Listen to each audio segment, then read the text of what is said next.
up to this point, we have the geometries kind of known of each of the molecules, but now we want to understand how the molecules actually form and how the covalent bonding happens with not atomic orbitals, but with molecular orbitals. And there's a difference between them. So atomic orbitals, we know that each atom has an electron configuration that the electrons take in, where they take up certain orbitals. But in this case, we're going to hybridize those orbitals, meaning change the energy level of them and move electrons around in order to make a proper bonding formation that would allow another atom to bond to it. And this is what we call hybridized. So here's what we could talk about. Now, the way this is going to work is there's going to be 5, or let's see, sp2, sp3, sp, sp2, sp3, d, sp3, d2, sp3. Yes, there's 5. There's 5 hybridizations that we're going to learn. Each of the hybridizations correspond to a steric number, meaning the number of electron groups attached. This steric number can tell us the electron geometry directly. So those 3 things should be on the same plane to you guys, meaning if you know which 2 of those things you know already. You know the steric number and you know the electron geometry. But the next thing is, all right, based on those 2 things, what is the hybridization? So first, let's talk about the theory of hybridization, the concept of what happens. Now, let's talk about methane first, right? Methane is CH4. And this is the ground state right here. This is the ground state of carbon. So not this hydrogen, of carbon. So these are the valence electrons for carbon. It's 2p2. So it's 2s2 is filled up and the 2p2 is filled up. If you look at this, and then you take another carbon, so let's draw it all the way to the left, like this. There is no way, well, even if we draw a hydrogen, in this case, we're bonding to hydrogen. You could draw another carbon too, but in this case, you're bonding to hydrogen.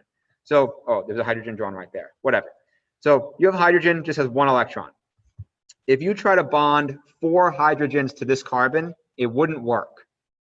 Because how does bonding occur? Between the shared pair of electrons. One of the electrons has to come from the carbon, the other electron has to come from the hydrogen. In this case, the hydrogen electron would go and pair with the carbon electron here. Then another one would pair here, and that's it.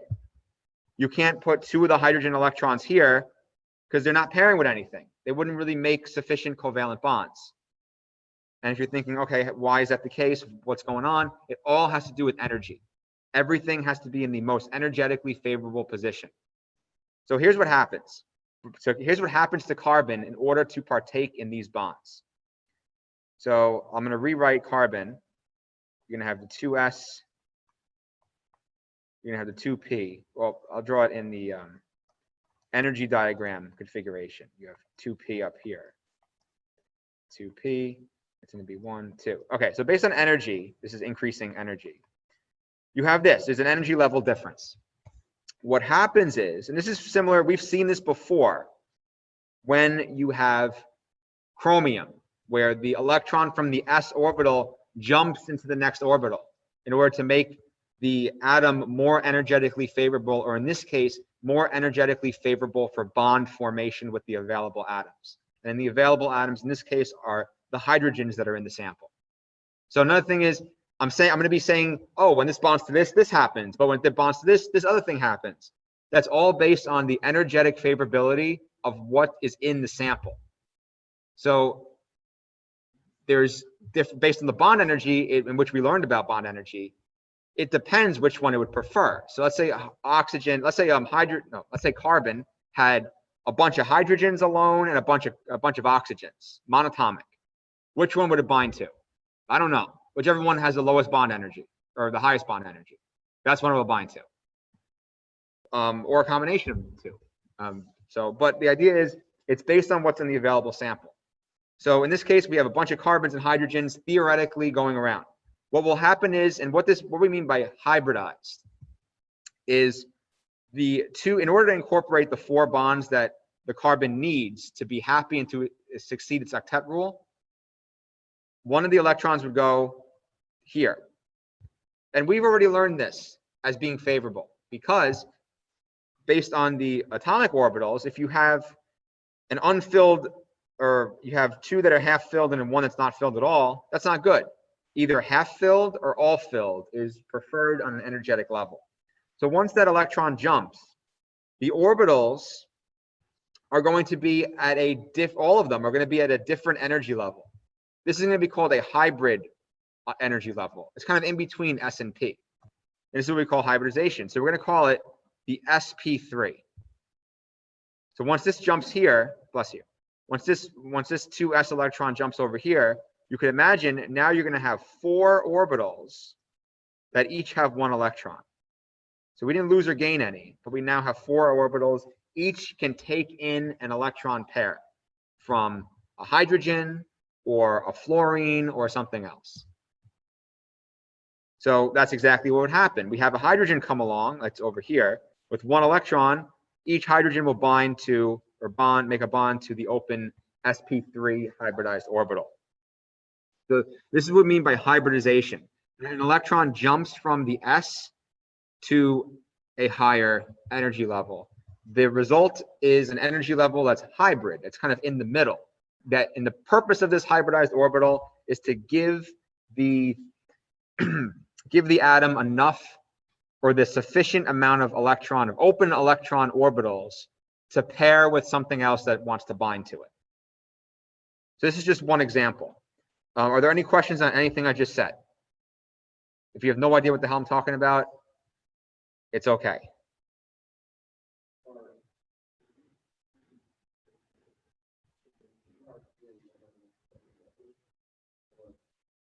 Wait, say that again?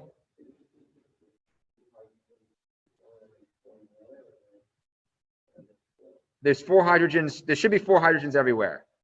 So, but okay, so you notice how the left one is theoretical prediction? That's what I talked about first, because with the carbon ground state, there's only 2 open slots for an electron to pair up. That's why theoretically, carbon should have 2 bonds. But we all know that's not the case because that doesn't leave the octet rule. So we had to figure out, okay, why does it do the octet rule then if theoretically it only has 2 bonds? And they did some experiments and figured out, okay, the orbitals hybridize. 1 electron jumps to make 4 that are even in energy level that can each accept an extra electron. Okay, awesome. And yeah, I said it's the same thing for chromium.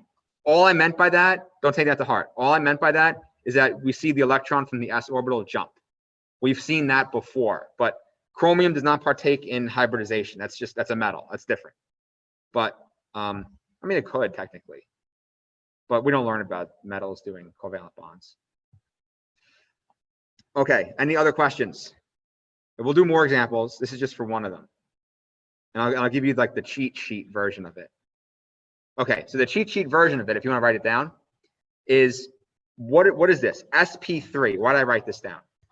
What is it? It is the hybridization state of 1 s orbital, that's right here, hybridized with 3 different p orbitals. This would be, remember we have px, or not 3p, it would be px, py, and pz. Doesn't matter which one's which, but they're hybridized. The s giving the electron to the p's makes all of them come down to have this hybrid energy level of sp3. And we call it sp3. So remember the 3 things I mentioned before? We're going to talk about, which we know 2 of them of, steric number and electron geometry. The steric number of something like methane is what? What's the steric number?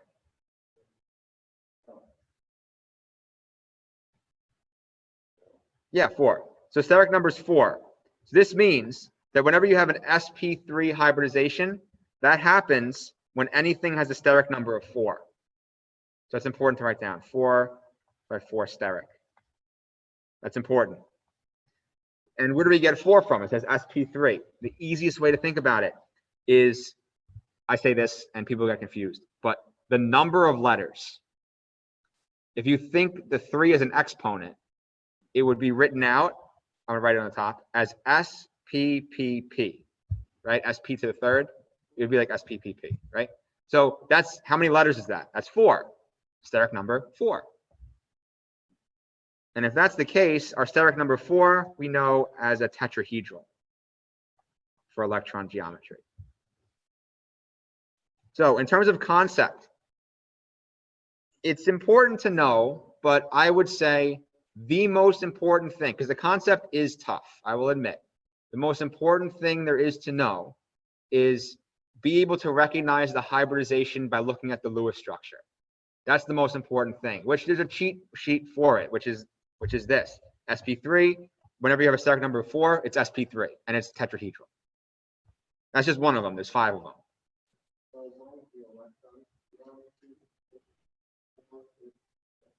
Yep, that's it. So for example, if you had oxygen, if you had if you had oxygen with a single bond, in water, for example, right? This would be SP3 also, water, oxygen and water, because you'd have 1 steric number, 2 steric number, 3, 4.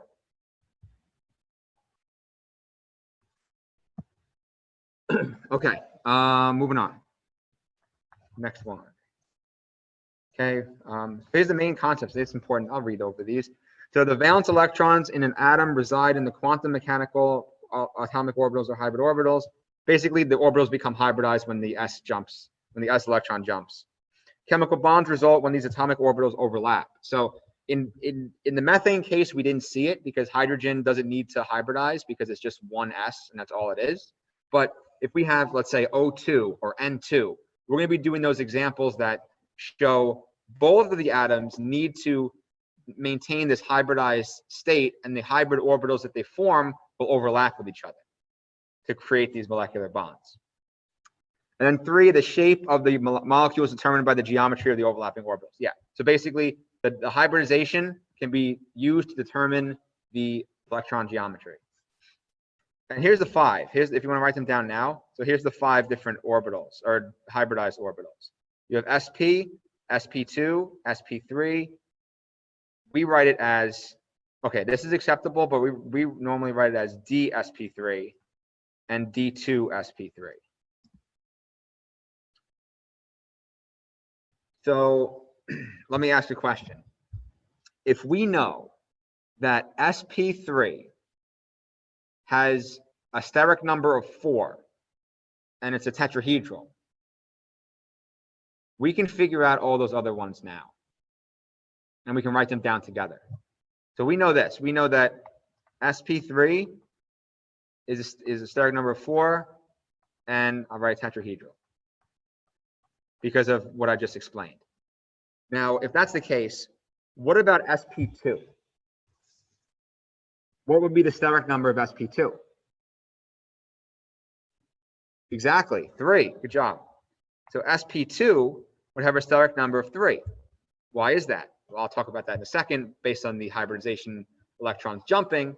But just for a cheat sheet version, there's 3 letters here. There's S, there's P, and there's P. So SP2. So you have a hybridization of SP2 gives you a steric number of 3, which what shape is that? Electron geometry. Good, not tetra, but trigonal planar. Good. Now, what about SP? Good, 2. Awesome. And then what would be the shape for 2? These 2 things are pointing. Where would they point? Would they point this way? Would they point this way? Good, linear. They'd be linear. Furthest away from each other. Okay. Does that make sense? Oh, I do have some chats I didn't see. Oh, yes, Adi, yes. Trigonal planar. Okay. So if that makes sense, now we can look at the remaining 2 where we add this d orbital. Now you can imagine, and I'm going to tell you the same rules apply. So DSP3. What do you think the steric number is? 5. Yep. How many letters are there? There's 5 letters. D, S, P, P, P. 5 letters. So that's steric number 5. And what's the shape of steric number 5?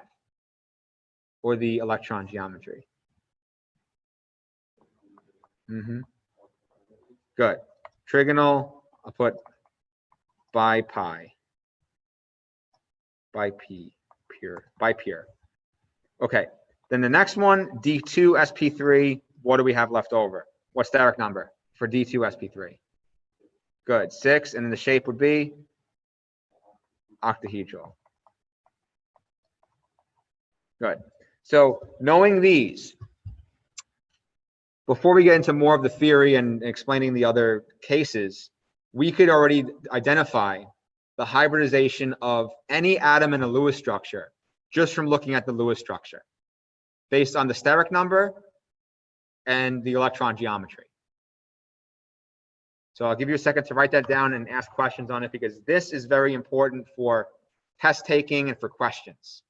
So the theory, again, theory is important, but which questions will you see more of, and what information would you need to know for a final exam, for example? This information more, because there might be one question on the final revolving around concept, where there might be 2 or 3 that require this knowledge. All right, so yeah, hydrogen cannot be hybridized. There's only one electron there. So the number of standard atomic orbitals equals the number of hybrid orbitals formed. Sure, the particular kind occurs that yields the lowest energy of the molecule, right? So basically everything wants to be energetically favorable and at a lower energy state. Hybridized orbitals involve sigma bond formation. Yes, that's true also. So we learn about sigma and pi bonds? No? Okay. So another rule of thumb, well, I'll bring it up when we talk about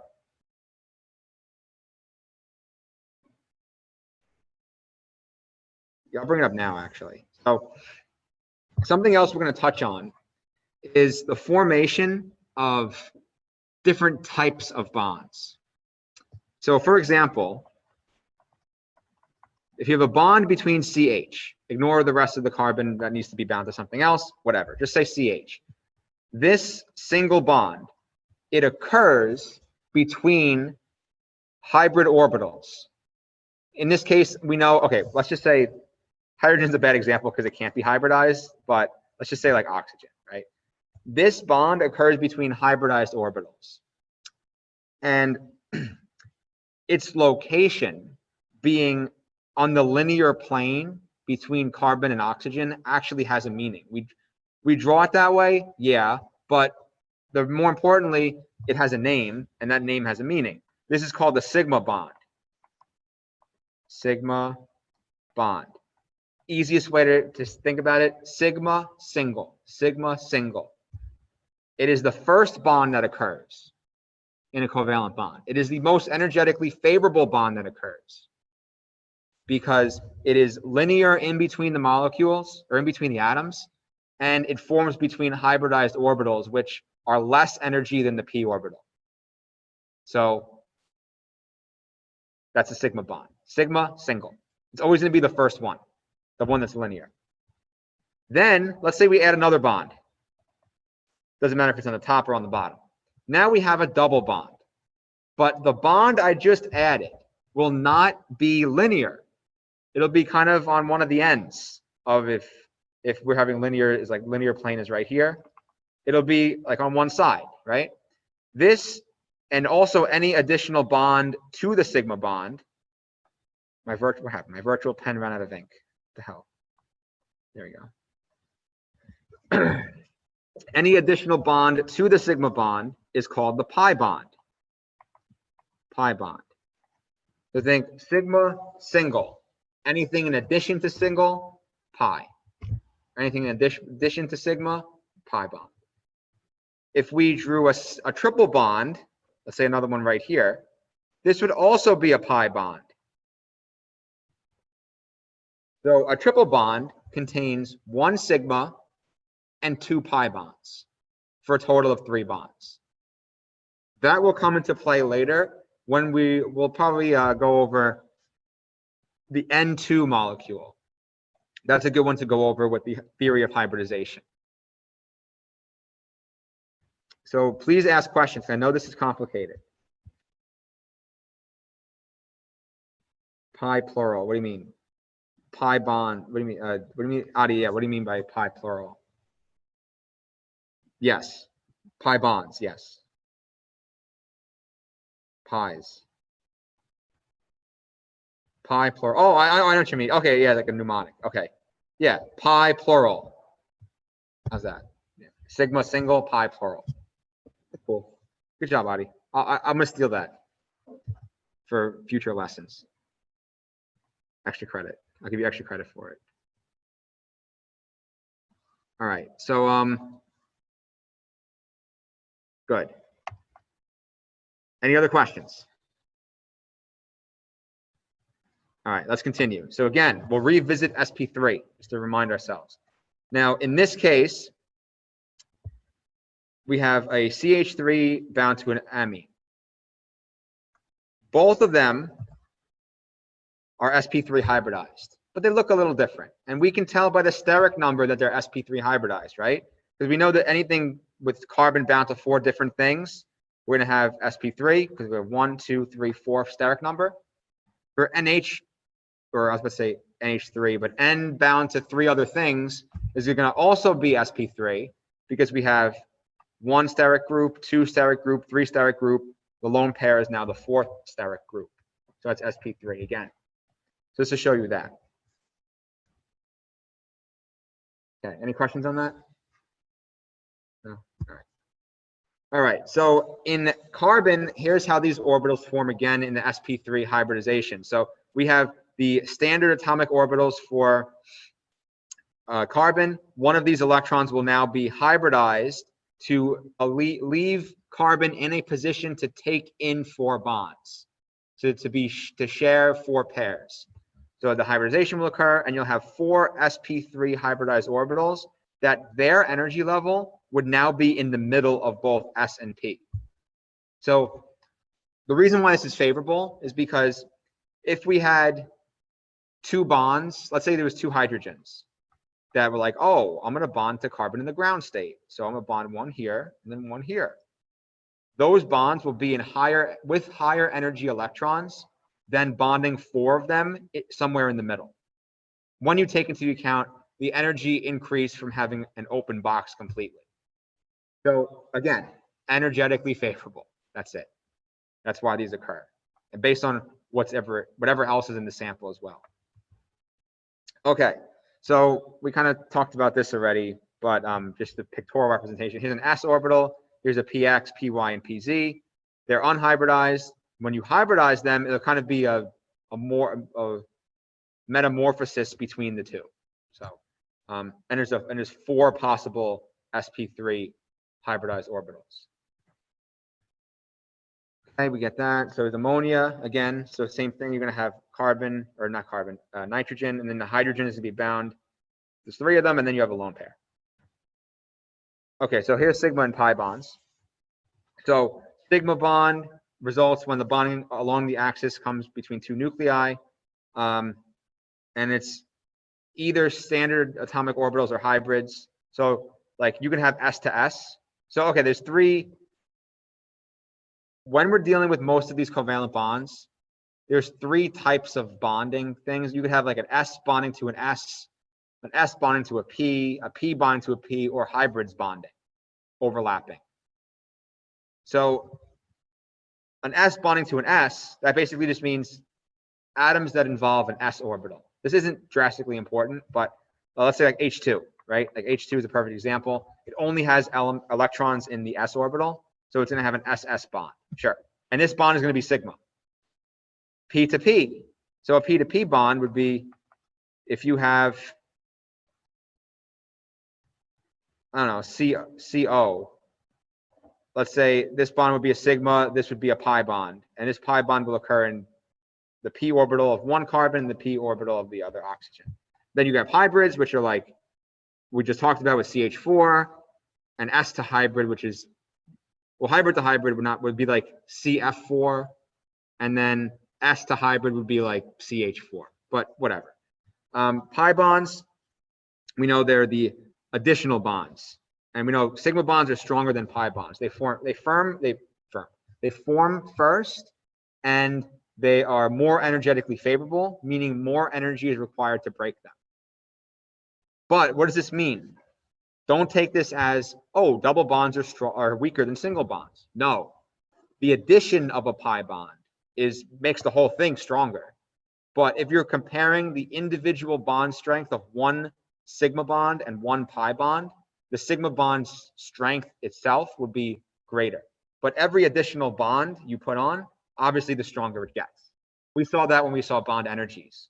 When we calculated that with the table, we saw that the triple bonds had the highest energy. And that still applies. And this is exactly why. You have a sigma plus 2 pi's. So you're going to have a lot. Okay, so the next one is this sp2 hybridization. So we talked about generally what this means, where you're going to have a steric number of 3, meaning you're going to have 3 electron groups. And in this case, we have carbon, and we'll try to deconvolute this. So the Lewis structure looks like this. And we can probably draw that for CH2O. What will happen with the molecular orbitals is, because we have a different sample of elements, the carbon, which will be of an S, will be like this, 1, 2, 3, 4. You have the oxygen, will be 1, 2, 3, 4, 5, 6, like that. And then you have some hydrogens, which will be 1 and 1. So what will happen is it's different. It's different. So the same thing happens, but a different outcome. It's weird, I know. So what will happen is the electron from the carbon, with the S, would go to the open box, but the result is different because of the elements that are nearby. Because the other element, the oxygen, is doing the same thing. So that changes the game a little bit. But what will happen for the carbon to accommodate all of these and to, remember, the main goal of all of these elements is to meet the octet rule, or meet their required rule for stability. However they want to do this, it's up to them. And the energetically favorable way is this way, in this case. What will happen for sp2 is the carbon jumps over. This s orbital and the p orbital that gets jumped into, those are only the hybrid orbitals. So you'll have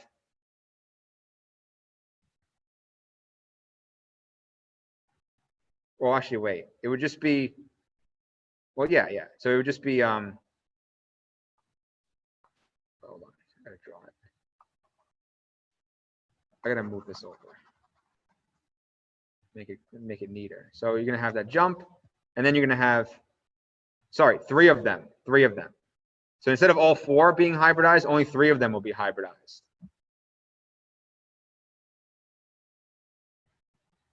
So you're gonna, the picture threw me off a little bit with this. I thought we were talking about sp. So you'll have 1, this is a p orbital, then you'll have sp2, you'll have 3 orbitals, each of them with 1 each. So this is what happens for sp2. And why is it different? Because of energetic favorability of what's nearby. So for oxygen comes along and wants to do something. So oxygen's like, I need 2 bonds. So carbon's like, all right, I have 2 spots for you. And then 2 of which, well, one will be here and the other one will be here. And the hydrogens could bond here. And a good question would be, okay, why do one of the oxygen carbon bonds happen in the p orbital and one of them happen in a hybrid orbital? Isn't the hybrid more energetically stable or lower energy? It is, but overall, that's what makes it more energetically favorable, because the hydrogens can't bond to a p orbital. They can only bond to either a hybridized orbital or an s orbital. So that's because they're so low energy. I know it's tough. I'll stop right there. Is there any questions? There might be. Or unless you're so lost you don't know what to ask. But again, the important things, Steric number 3, sp2. There's 3 things attached to it. 1, 2, 3, sp2. Any questions?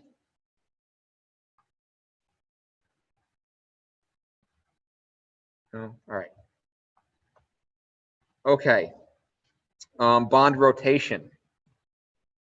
Not the most important for right now, but basically, if you have a single bond, it can rotate freely. And this comes into play when you get into organic chemistry more. When is that? If you're a chem engineer, biomedical engineer, chemistry and biology major, you get into that. But single bonds rotate freely, and double bonds do not, and triple bonds obviously don't either. So they have a strict rigidity, and they don't rotate. So that's important when it comes to molecular dynamics, I guess, if you ever get into that. Okay. So if that's the case, and why do they learn about, I mean, cis-trans is very organic chemistry-ish, but I mean, this is kind of random information that they threw in here. But if you have a double bond and then you have both of your non-hydrogen atoms on the same side, it's called cis. If you have them on opposite sides of double bond, it's called trans. And these are just different configurations, different isomers. They call them cis-trans isomers. Kind of applies, but not really. It's just take that tidbit of information. Okay, so we know sp2 already. Let's talk about sp. sp2 again. Here's sp. All right, talk about sp. Oh, sp occurs when you have 2 areas of electrons, meaning the steric number is 2. Steric 2, which means linear.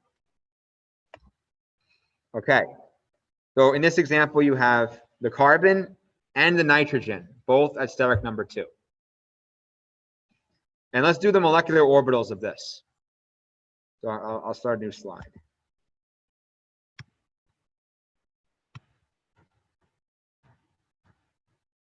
All right, so we have hydrocyanic acid. All right, so carbon, the same thing's going to happen, but a different result. I know it's weird, but here's what's going to happen. So carbon initially starts out, you have your S, you have your P, 1, 2. Then what's going to happen is you have 2 of your carbon orbitals will be up here. And then once this electron moves over, only these 2 will now be our hybridized orbitals. These will be sp, and these will be p. Questions? Good question would be why? Because nitrogen. Because in this scenario, 2 pi bonds are going to be made. But that doesn't mean these 2, that means these 2. So the result of these 2 being open is only 2 of these have to be here. And one of them is sigma. Okay, so the reason why is because nitrogen and hydrogen are also there and need to bond, and energetic favorability. So now nitrogen, let's do the same thing for nitrogen. So hydrogen comes along, he's just there, he's just chilling. He's like, hey, someone bond to me. But he'll go here, he'll go here. So that's good, because we know this is just one s, and the hydrogen has to bond to either another s orbital or a hybridized orbital. Can't bond to a p orbital, it's too high energy. Now nitrogen comes along. Nitrogen's electron configuration, you have 5 valence electrons. So it'll be the 2s2, 1, or so 3, 4, 5. Same thing happens, but look at the difference. This jumps over here. Then you have the following. So you have, this would be filled up, and then you have 3 empty orbitals, but let's draw it. So N, you have two p orbitals again. That'll be these two. And then you'll have two sp orbitals. One of them will be filled. So this is different. So the same thing happens. The S always jumps to the P, but the result, depending on which element we're talking about, is different. So this one would jump here. These two will now become SP. This one will be filled. So one of the SPs will be filled. And then you'll have one SP that's open. The remaining two that are untouched are now pi bonds, or have the potential to be pi bonds, not sigma bonds. So this makes sense. If you're looking at nitrogen, nitrogen is looking at carbon and being like, I need to bond. And carbon's like, all right, hydrogen bound to me already in my sp orbital. I have one more sp orbital to make a single bond, and I have a bunch of p orbitals to make pi bonds. Another thing to remember, pi bonds, p orbital, pi bond, p orbital. That's it. So what happens is nitrogen is like, oh, same thing for me. I have one sp orbital to make my sigma bond with. So I can bond to you like that and make a sigma bond. And then my p orbitals can make pi bonds with your p orbitals. And that's exactly what happens. So I'll put that in green. Draw arrows like that. This would be a pi bond, and then this would be a pi bond. Okay, that's how this molecule will form on the molecular hybridization. Any questions on that?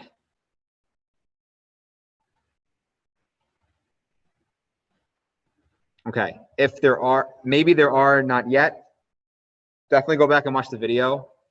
I will have this up soon, tomorrow.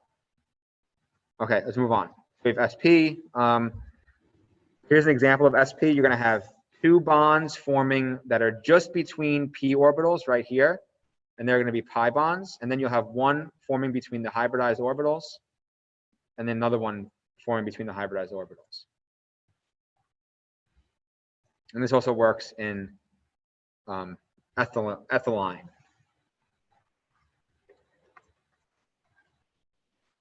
Well, ethine. This is ethine. Okay, so here's our example of that again. So you have this one's for carbon, this one's for nitrogen. So same thing I showed before. So if you're unhybridized ground state of carbon, the electron moves to the open spot.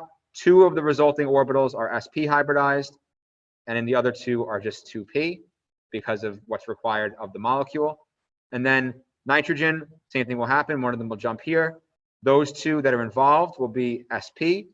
One of those SPs would be filled up already. So only one possible sigma bond is possible for a hybridized nitrogen.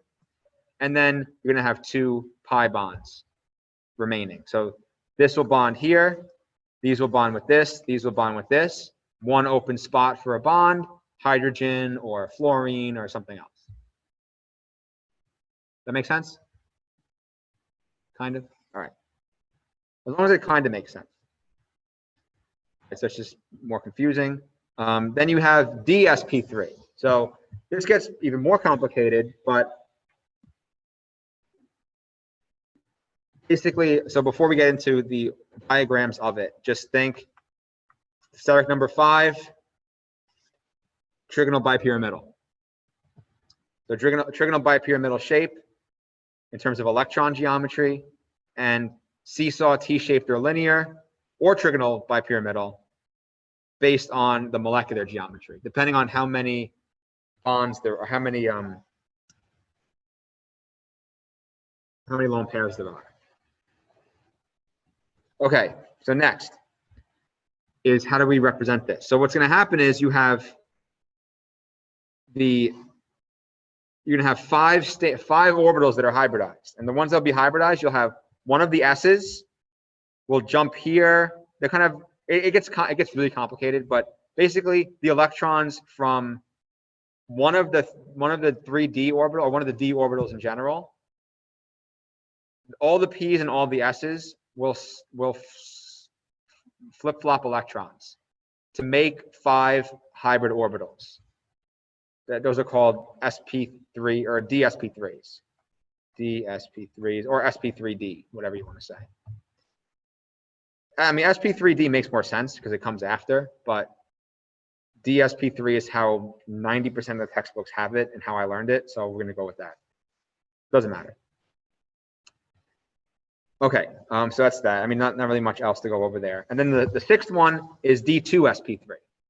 That's just with octahedral. So we have steric number of 6, and it's called octahedral for electron geometry. Octahedral.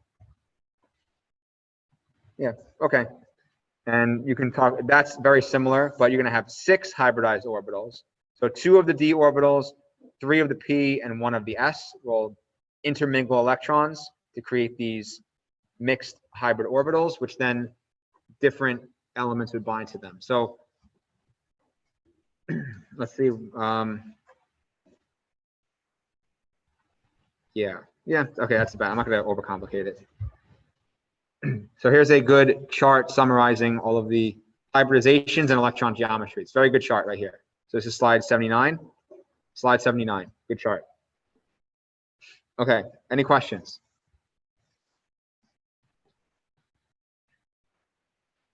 No? All right. So now we're going to go into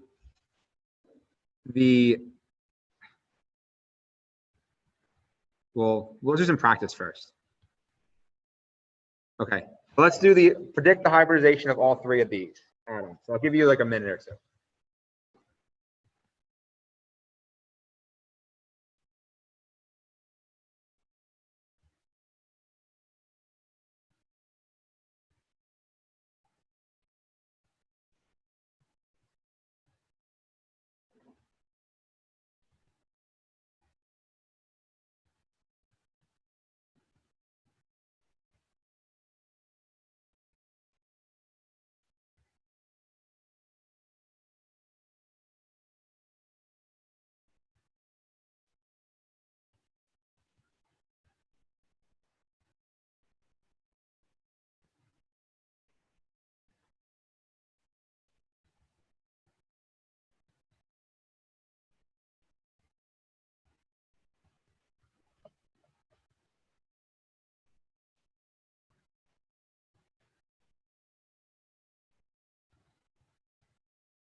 All right.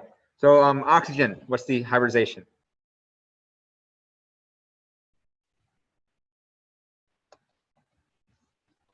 Anybody?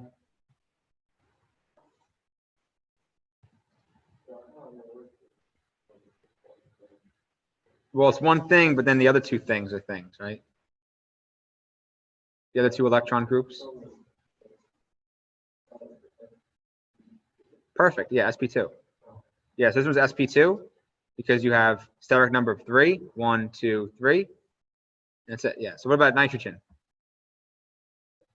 Yep, also sp2. You have 1, 2, 3. What about chlorine? Yep, sp3 because you have 1, 2, 3, 4 groups. All right, good job, Lewis. Anybody online have any questions about that? Glad to see you did it. JK. No? All right. Okay, I hope you understand it. All right, so boom, you got it. Awesome. All right, so there's problems with it. There's problems with the valence bond theory. It's not the best. Pretty good though. So what you can't predict are 2 things. Well, you have an idea of, well,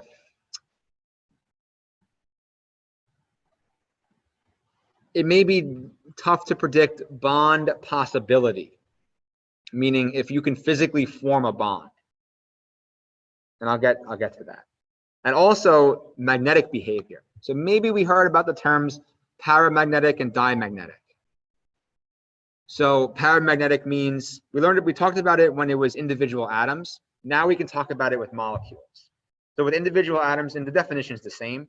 Paramagnetic means there's unpaired electrons. Diamagnetic means there's all of them are paired. There's none of them that are unpaired. So we can figure out the magnetic behavior of molecules now, as opposed to just atoms, from looking at, let's say, oxygen, right? We knew oxygen looked like this. Based on these orbital pictures, we have how many electrons? 6. So 1, 2, 3, 4, 5, 6. So we knew that magnetically oxygen is paramagnetic because it has unpaired electrons. But O2 has a little bit different story. So let's see that. And the way we can figure this out is by the molecular orbital theory. So let's just cut to the chase here. Linear combination of orbitals. So we're going to have a chart. I'll show you the chart first. Where's the chart? Like this. We'll have a chart like this. And before I get into definitions of what's what in the slides previous, I want to talk about the chart. This is what we're going to be filling in and what we're going to be getting our information from. So if you imagine a y-axis here, this is energy, right? What we're doing here is we're displaying the H2 molecule. All the electrons for H2, since all the electrons for H are in the s orbital, right? 1s, we just put 1s1 here for one of them, the other one, 1s1 over there for the other hydrogen. So you put the electrons for your atoms on each side. So it's going to be your hydrogen 1, or hydrogen, I'll put 1 over there, hydrogen 2 over there. Okay. That's the case. Then what the hell is going on in the middle? All right. Now we know there's two things. Sigma, which we know, okay, single bond. Maybe if you were listening so far, you understand that the two hydrogens have to make a sigma bond, single bond, and both the electrons, one from each, are then put there. And that makes sense, right? And look where they are in terms of the y-axis. They are at a lower energy. That also makes sense because the way these things want to bond is to make themselves energetically favorable at a lower energy state.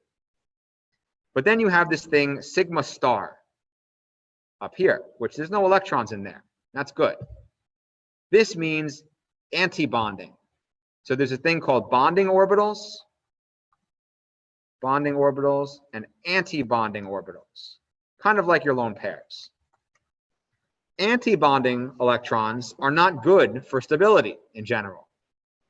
So what this means is if you have the same number of anti-bonding electrons, or more, which is impossible, but let's say you did, as bonding electrons, the molecule won't happen. And we'll show examples of this. Now, does that make sense so far? Okay. And the next question would be, Professor, how do you fill this thing in? It's very easy.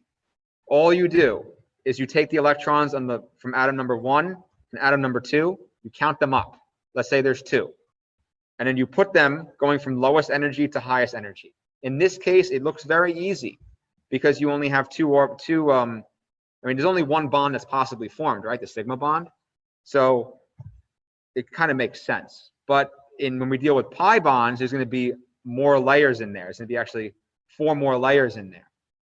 And all we have to do is fill in, going from low to high, all of the electrons until we reach our number of electrons when we combine both the atoms. So we can figure out things from that. So again, and let's go to definitions now. So we have the bonding orbital, which is lower energy. It's the lowest energy atomic orbital. You have sigma and pi in there also. That's not whatever. Then you have the anti-bonding, which are higher energy.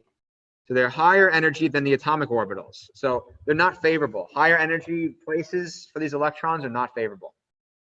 That's why from the normal state, from this point right here, it goes up. That's not good. Then we call them sigma and pi star.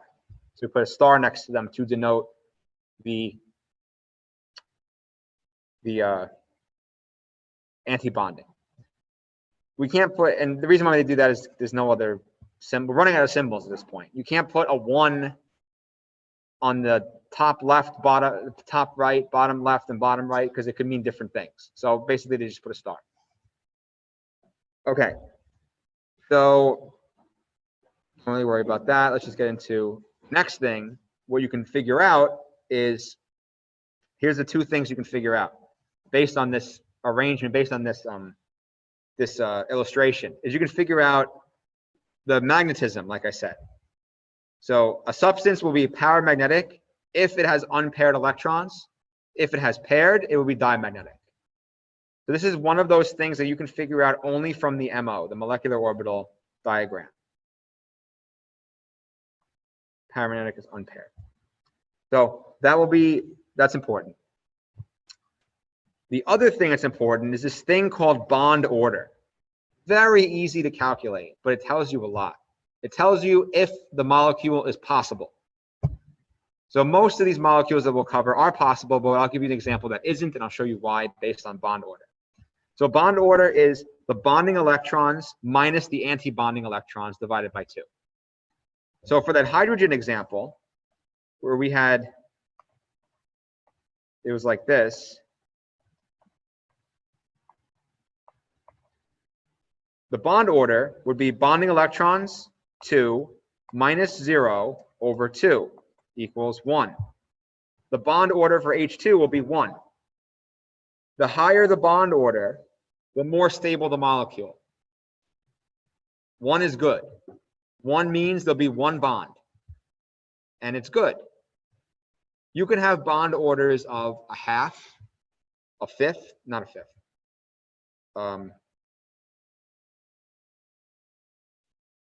A half. Well, if you have, I'm trying to think something crazy. I mean, you can't have more anti-bonding. I guess the minimum you can have is a half. Is it only not possible if it's negative? Oh, so yeah, so there can never be more anti-bonding electrons in bonding, because the way you fill them up is from bonding gets filled up first. So at most, there can be the same amount. And when there's the same amount, your bond order will be 0. When your bond order is important to write down, when your bond order is 0, that means the molecule is not stable at all and cannot be made. So in nature, it doesn't occur. So this is important to know also. When bond order can't be 0. It could be a half. Anything above a half is fine, but not 0.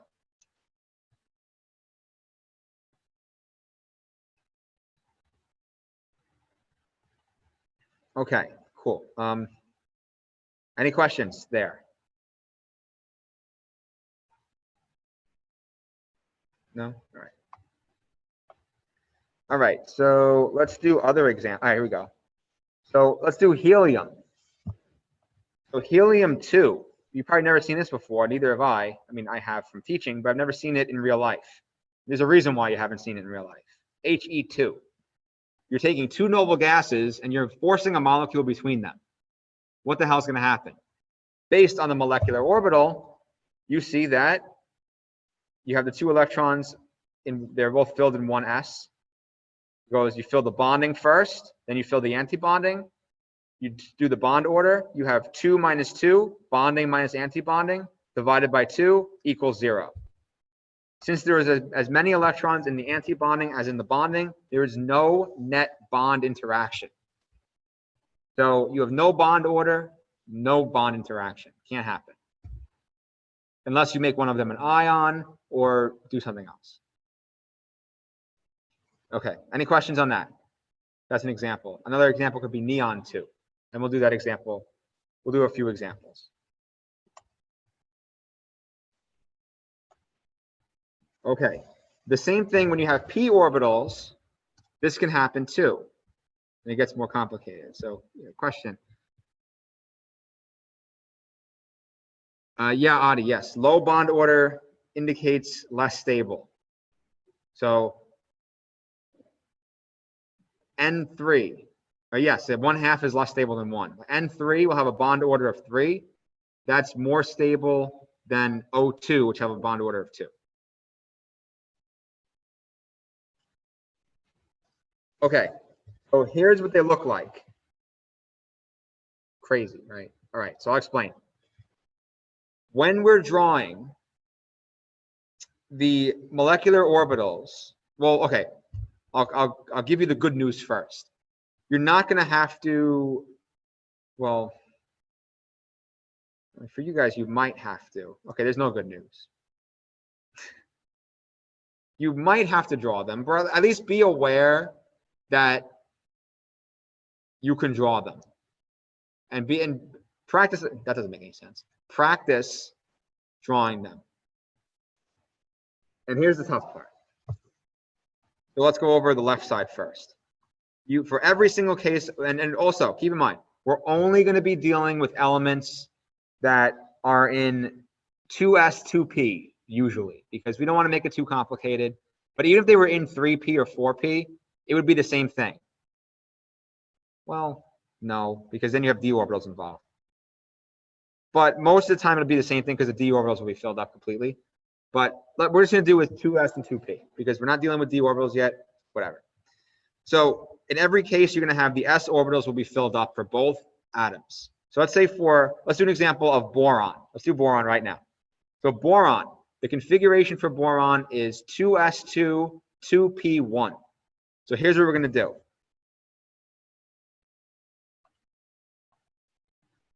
Two S2, 2p1.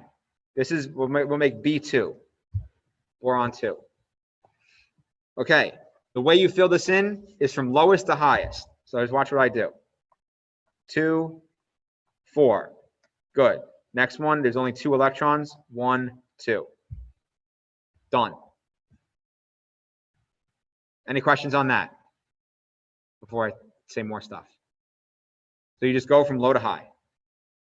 And we'll go to the right side later and why. Oh, why is the right side different than the left side? It is for energy purposes, but I'll talk about that in a second.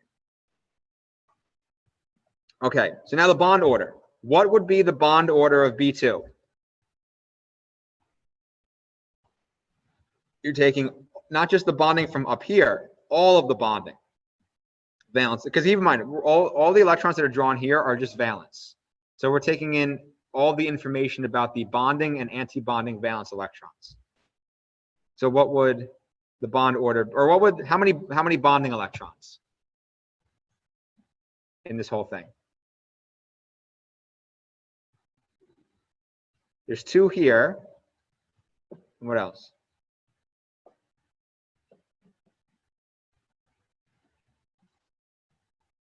Anybody online?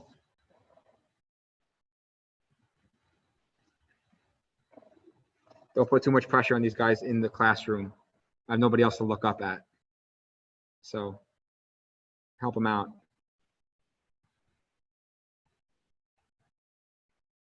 How many bonding electrons? That's the question. So we already said there's 2 here. Where there's more?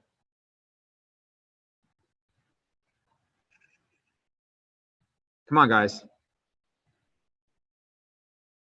Bonding electrons. They're the lowest ones, right? They're not the star ones. Yes, 4. Thanks, Lewis.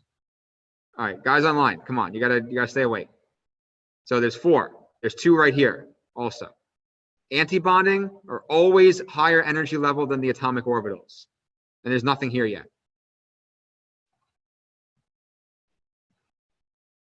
Now they're going to say 4. Let's see. Yes, 4. No, not 4 because there's 4 unpaired. There isn't 4 unpaired. There's 2 unpaired. So, okay, again, these electrons and these electrons are part of the atoms. We're taking those electrons. That's where they start out. We're taking those electrons and putting them in the middle and going from, imagine if this is a I don't know, a cylinder or a container, some kind of container. And each one of these electrons are grains of sand. Or no, better example. Remember when CVS back in the day used to have the big cage with all the basketballs in it, like the soccer balls, right? So imagine if that thing's empty and the basketballs and soccer balls are electrons and you throw them in. The first ones are going to go where? On the bottom. You keep adding more, they're going to just keep going up in level. That's exactly what's happening here. So these electrons I just circled are the pool of electrons, or the pool of basketballs that we have to throw in. Once we throw them in the middle, this cylinder right here, this is the middle, they fill up, going from up or down all the way up. And that's it. And also they follow Aufbau's principle, which is you can't put 2 in here and then 1 in here. Sorry, you can't put 2 in here and none in here. It has to fill like this. Right? And then go back to fill in the second one. And we learned that already too. So let's do this one more time for B2. And then we'll do a different molecule. All right, B2. The electron configuration for B2 is 2s2, 2p1. So for each of the borons, we're going to do 2s2, 2p1. 2s2, 2p1. These are the basketballs and soccer balls that we're throwing in the middle. So let's throw them in the middle. There's 4 of them down here. So we can go 1, 2, 3, 4. There's 2 of them up here. 1, 2. Done. Bond order. Lewis said there's 4 bonding electrons. Those I will highlight. There's 2 bonding right here, 2 bonding right here. So it's going to be 4. How many anti-bonding? 2. Good. 2 right here. Not these, not the other ones. Just the ones that are in the center. 2. So 4 minus 2 over 2, that's going to be 1. 2, no, not at all. It's going to be 1/2. No, it's going to be, wait, 1. Yeah, I got it. I know math. So yes, 1. So the bond order is 1. So this is fairly stable. B2 is a possible molecule. Okay. Good. All right. So let's do another example on, let's do another example on the left side. Then we'll go over to the right side and I'll explain why it's different. Let's do N2, because N2 has a lot of stuff going on. So N2, the electron configuration for N2 is 1s2, 2p3, right? So you have 1, 2, 1, 2, 3, 5 total. 1, 2, 1, 2, 3, 5 total. Oh, and also I forgot to say, with the boron molecule, was it para or dimagnetic? So everything was paired except for these 2. Para or di? Good, para. Good, para, yes. All right, so now let's see this example with N2. All right, so we do the same thing. Now we have more basketballs and soccer balls. Put them in the middle. 1, 2, 3, 4. Here we have 6 total. 1, 2, 3, 4, 5, 6. So we're going to use Aufbau's principle and then just keep going up. Okay, so now how many bonding electrons?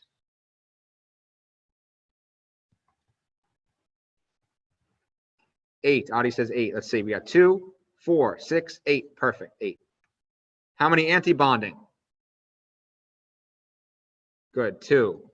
Adi says 2 also. Good. 2. So then our bond order will be 3. Super stable. Bond order of 3 is great. Does that make more sense now? Okay, good. Now let's go over to the right side. Now you notice this goes in atomic number order: boron, carbon, nitrogen. Then you have oxygen, fluorine, and neon. Those have a different molecular orbital diagram. It's weird. And the answer, again, you can guess, is energetic favorability. Because these, well, not really neon. Okay, neon doesn't occur. So like we can kind of skip neon. But look at oxygen and fluorine. They're really electronegative. So their sigma bond really wants to occur quickly. So that's why their sigma bond in their p orbital, their 2p sigma bond, will be the first one to occur because they're really highly electronegative. They want that electron more than the other ones do. Okay, so we're going to do two examples. We'll do O2 and we'll do Ne2. O2 and Ne2. So oxygen, same exact thing. And a good question would be, Professor, how do I know which one's which or which one to draw between? A good thing, I mean, if you want to go overboard, you can memorize them and be like, all right, for boron, carbon, nitrogen, it goes pi sigma, or it goes pi sigma, pi sigma. So you can just go pi sigma, pi sigma. But for the other ones, O, F, and Ne, it goes sigma, pi, pi, sigma. You could remember that. But again, how many questions on this will be on the final? Maybe one. But the important thing is to be able to maybe fill in one that's given to you and then tell the bond order, if it's a possible molecule, if it's para or di, etc. So let's do this oxygen, O2. Oxygen has 6 valence electrons, 2s2, 2p1, 2, 3, 4. The other oxygen is the same thing. 1, 2, 3, 4. Now we take the basketballs, we throw them in the middle. So we're going to have the same thing here for S. Then we're going to have on the top, we'll have 1, 2, 3, 4. We'll have 8. So 1, 2, 3, 4, 5, 6, 7, 8. So how many bonding?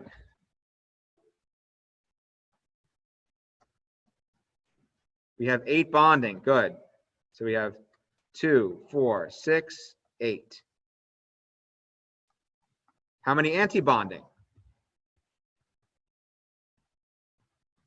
Now we have 4 anti. Good. So there's going to be 2 here, 2 more over here. So 8 minus 4 is 4, divided by 2 is 2. Bond order of O2 is 2. Slightly less unstable, slightly more unstable than N2, but still a very stable molecule. Okay. Now, para or di?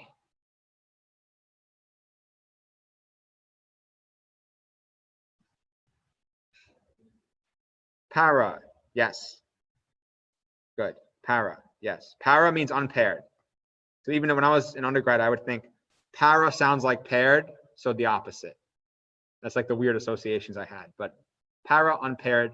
Di is paired. So think of di like 2 paired. But para is unpaired. So let's say we had, I'll show you. Well, okay, if it was like this, where you have all of these are paired up, that would be di. Or if we had like this, or like this, where you have no single electron in the middle, that's unpaired. Yes, so let's say you had para would be like that, or like this, or like this, or like this, or any one where you have unpaired. Okay, all right, so let's do one more. And then that's basically it for this chapter. Might be a couple other things, but then we can take a little break and then we'll do chapter 12, which doesn't take too long, and then we'll be out. So Ne2. Now, Ne2, that's neon 2. Do you think from our knowledge that neon, a noble gas, wants to bond to another neon? No way. They're very stable and happy by themselves. But let's prove it. So neon's a configuration. It goes 2s2, 2p6, 8 valence electrons. So we'll go 1, 2, 3, 4, 5, 6, 7, 8. The other one is the same thing. Like that. Okay. Now we have more basketballs. We fill them in the middle. We'll use a cool color. We'll use a silver. Nope, that might not be too visible. Use rainbow. So we'll go 1, 2, 3, 4. Now in the top we have 12 we have to add. So it's 1, 2, 3, 4, 5, 6, 7, 8, 9, 10, 11, 12. Everything's filled up. So how many bonding?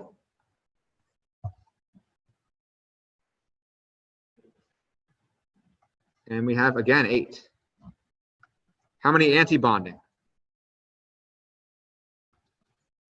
Again, 8, because now you have all of the anti-bonding orbitals filled up. So then our bond order is going to be 0. So that means, is this going to happen or not? No. That's why neon 2, or, oh, wrong button.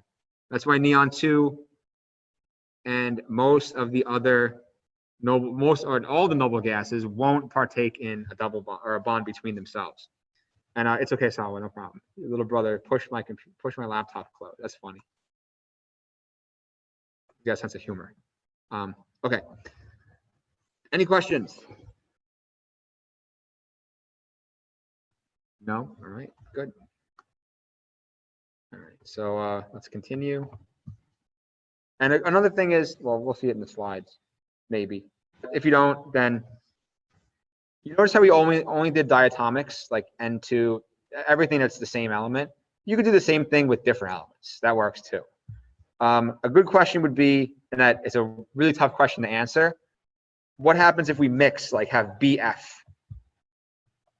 Then, and like which one of these orbital diagrams do we follow? It would be the F1, because it's more electronegative, and that bond, that bond's gonna be more, the fluorine wants to take that single bond regardless, like first. So it would follow this one. But if that was the case, well, let's do this example real quick. Let's do a non-diatomic. Just to drive the point home. So we'll do like BF. So fluorine, we'll put fluorine over here and boron over here. We know boron is like this. Fluorine has 7 valence, so we know it's like this. Like that. So now we fill it in. Here we have a total of 1, 2, 3, 4, 5, 6. 6 electrons. 1, 2, 3, 4, 5, 6. It'll be like that. So it's possible. It's definitely possible. You have the bond order here. You're going to have 8 minus 2. It's very strong. So it's going to be, again, just like N2. It's going to have bond order of 3. And this makes sense because what is the molecule that forms between boron and fluorine? It's actually BF3 as the most stable one. So its bond order is 3. Perfect sense. So this can work for non-diatomics. Okay, so we talked about oxygen. We talked about that already. We did that. I think we're done. We kind of did that already. Heteronuclear, we just did that. So the energy levels with different atoms will be a little bit different. But again, it works exactly the same way. And see, if you have a nitrogen and an oxygen, so the orbital style, that I'll call it the style, that it will take is the one of the oxygen because it's more electronegative. So the sigma will be first, and it'll be pi, pi, sigma. CO, same thing. Oh, let's do this question. What's the bond order of CO?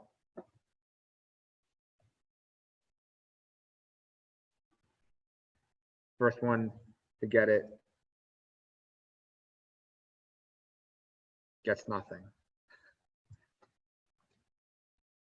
3, yes, and you get nothing. Good. So yeah, bond order is 3. And that makes sense, right? Because what's the structure look like? It's C triple bond O, like that. So that makes sense perfectly. Yay, good job. All right, HF, I mean, it follows the same thing. Polyatomic molecule orbitals, that can happen too, but don't really worry about that too much. Ozone, sure. Aromatics. Okay, so the thing about ozone and aromatics is they both have this property that they could absorb light and radiation. So an aromatic, what that means is you have alternating double bonds, and these alternating double bonds have a resonance where they could actually jump, the electrons could jump to the neighboring bond. And this happens so fast that we call it the delocalized electron model, where we can kind of say all the electrons are in the middle. And what that does is it blocks light and absorbs and fluoresces light. So also they smell nice because they're aromatic, means like aroma. Well, a lot of them have nice or not nice smells, but they smell. They smell a smelly smell that smells smelly. SpongeBob. Yeah. Anyway, that's about it for chapter whatever this is, 11.